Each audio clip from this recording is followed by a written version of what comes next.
Student, we will talk about types of decision which is taken by the finance manager. Three type of decision taken by the finance manager. First one is called investment decision. Second is called financing decision. Third one is called dividend decision. All the three decisions are a very important decision. First decision is investment decision. The first task of finance manager is to decide where to invest the fund. In investment decision, there are two type of decision are there. First is called decision related to fixed assets and decision related to working capital. Fixed assets are those assets which are purchased by once and they will be remain in the business for a long time. Fixed assets, decision related to the fixed assets are very crucial and this is called capital busting decision. What are the characteristics of the fixed assets decision or capital busting decision? They are irreversible. Once we have taken the fixed asset decision, this will be irreversible. If we will reverse them, we will suffer from a huge loss. Second thing is lump sum fund is needed. Lump sum fund is needed means huge amount of fund is needed to purchase the fixed assets. Third, growth of organization will be depend on quality of fixed assets. Just when we are start any business, if we are doing any business, our shop is at a proper place, or we have choose the right project, then only growth of that business is possible. We have choose the right machinery, right type of machinery, right type of project, then the growth is possible. So fixed asset decision are very crucial because it's irreversible. Lump sum fund is needed. Growth of organizations depend on quality of fixed assets. Third, it's related to the future. And when we talk about future is always uncertain. So we can say that future uncertainty. And the last one is risk. It involves a high degree of risk. These are the called fixed assets decision. Now we can say them the capital busting decision. Working capital for smooth functioning of fixed assets, it required to efficient amount of working capital. Working capital we know very well. We say that current asset minus current liability, that is known as net working capital. Here we are talking about net and gross, both type of working capital. Just like working capital include debtors or receivables, inventory,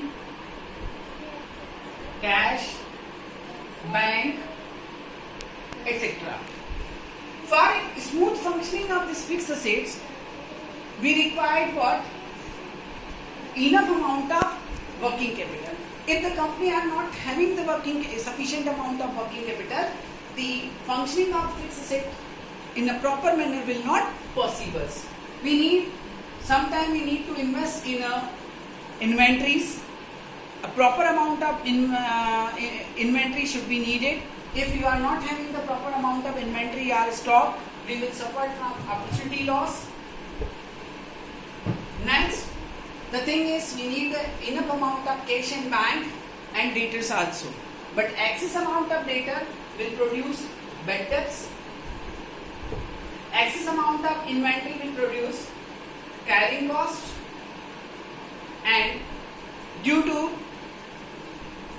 the unfashionable stock, the stock which is out of fashion will suffer the loss also. So we don't need excess amount of inventory and we don't need less amount of inventory. So in a proper management of inventory, debtors and cash should be needed. Otherwise the company's goodwill also suffered in the market. So the proper functioning of fixed assets, for proper functioning of fixed assets, we needed an enough amount of working capital.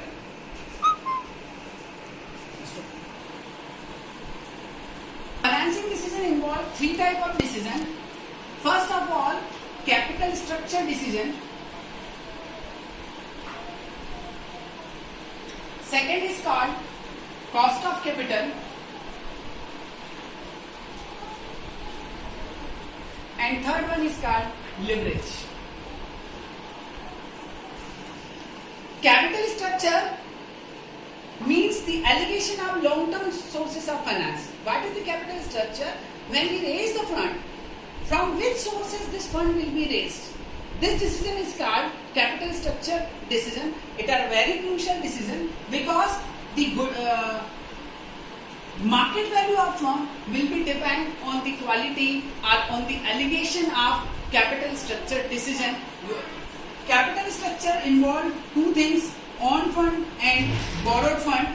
So many theories are related with this. We will talk later about these theories, just like NI approach, NOI approach, approach, and traditional approach. We will discuss this approach later in our next to next lecture. The capital structure, a simple meaning of capital structure is allocation of long-term sources of finance. From which sources a finance manager will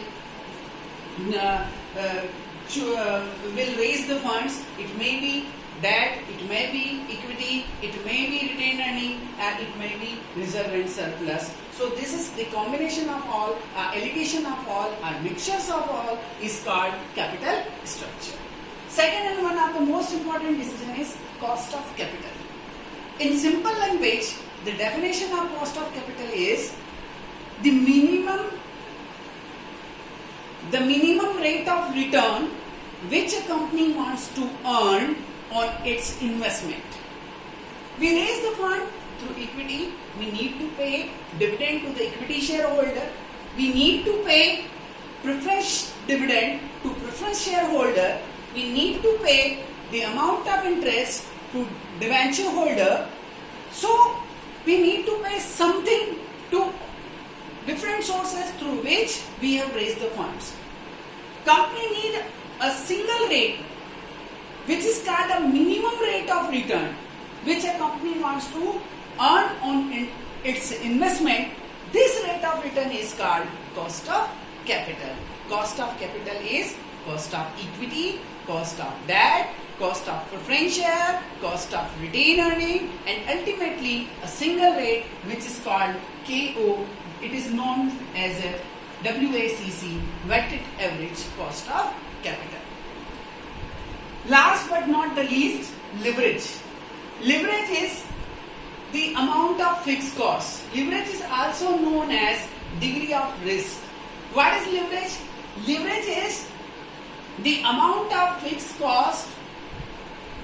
The fixed costs are the, in simple words, amount of fixed costs are fixed costs being financial instrument. Because it will affect the risk of the company. Leverage word comes from the lever. It means to lift up the use of fixed cost or use of the fixed financial cost being instrument for increasing the rate of return to the shareholder is called leverage. Leverage is a two-sided weapon, so it should be studied very carefully.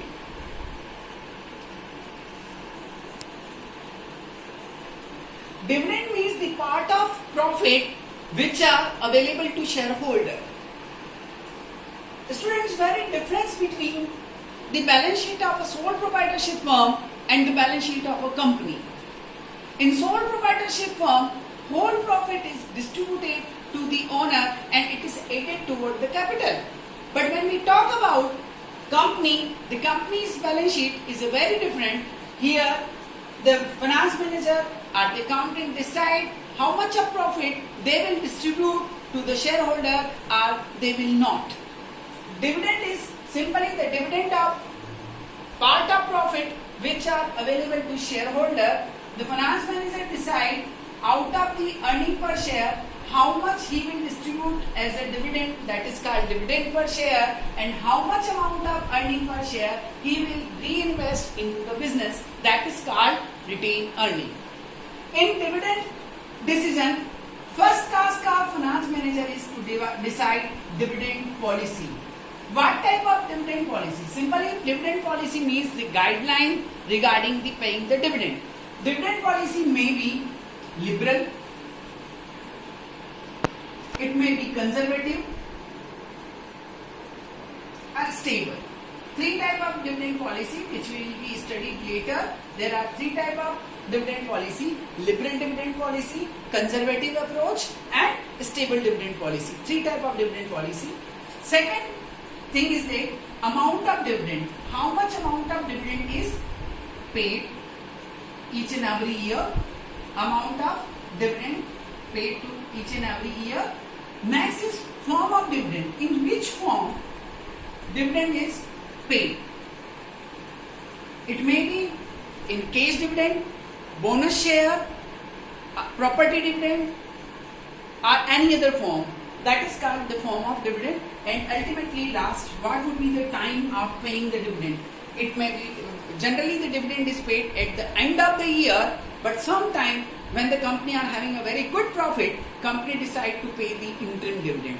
So the main three tasks of finance manager: first we study investment decision, second financing decision, and last dividend decision. All three decisions are taken by the finance manager. These are the three main crucial decisions. And thank you.